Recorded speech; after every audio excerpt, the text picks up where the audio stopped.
So what like specific experiences do you think that helped you decide what you wanted to do with your life? So I didn't really ever decide what I wanted to do. I just kept trying things, and I liked them for a couple of years, and then I got bored, and somebody would say, "Would you like to do this?" So my life, it's not about what I've wanted to do. It's more about learning new things, and I'm really propelled forward by learning and challenge.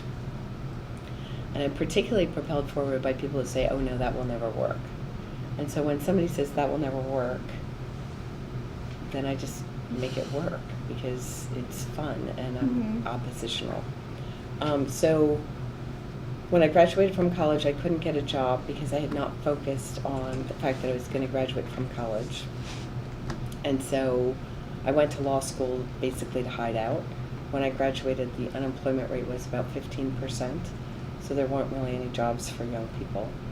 And I did well in law school, and I went to a law firm, and that was super fun for 2 years. And then somebody said, "Will you come to New York and work at Viacom," which was a company that owned MTV. And that sounded really fun, so I did that for 2 years. And then somebody called from Washington and said, "Hey, do you want to work for the government, for the Federal Communications Commission?" And that sounded fun, so I did that for 2 years. And then while I was at the FCC, I met the CEO of Warner Communications. And he said, "Hey, when you're done here, come and work for me." So I went and worked for him for a couple of years. And then within Warner's, I did 4 different jobs. And then I got kind of bored, and somebody said, "Do you want to come and work for a private equity firm?" So I did that for a couple of years. And then an old friend who was running AOL said, "Hey, do you want to come and run the new businesses for AOL?" And that sounded fun. So I did that, and then my kids wanted me to be a mom, so I tried that. That didn't work. And then a search firm called and asked if I would be interested in coming here, so that's how I wound up here. But Wow. I didn't ever have a plan, and I still don't have a plan. But you just do something as long as you like it and you're learning, and then when it gets stale, just be open to new possibilities. Don't be one of those people who's whinging at the country club when they're in their 40s about how much they hate their job. It brings on wrinkles, and it's unappealing. So you've had the opportunity to experience very different, vast fields in the world. But what was the most eye-opening job you've ever had? Oh, sorting tractor parts in a tractor factory when I was a teenager.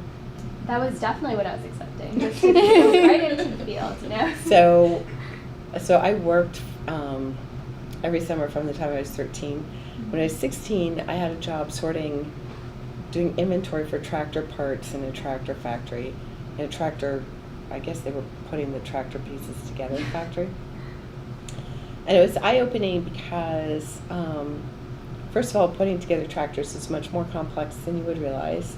Second of all, there were no other women there, and it was, I think, my first exposure to an all-male environment, which was pretty hostile. And I had to join the union, and I didn't really know what unions were. So that took about half my paycheck. And it was just sort of a completely alien environment where people didn't really value education. And it really made me kind of underscored everything my mother was talking about, that I could be sorting tractor parts in a tractor factory for the rest of my life, and that was a totally creditable job, but that the folks that I was working with didn't want me there, didn't want to talk about world affairs, and were just kind of, I needed to go back to school. I made like $10 an hour, and when I was young, that was a lot of money. And so you could see how people would be very happy with that kind of a salary, but that over time, if you're a curious person and you want to live a bigger life, and education is the key. Yeah.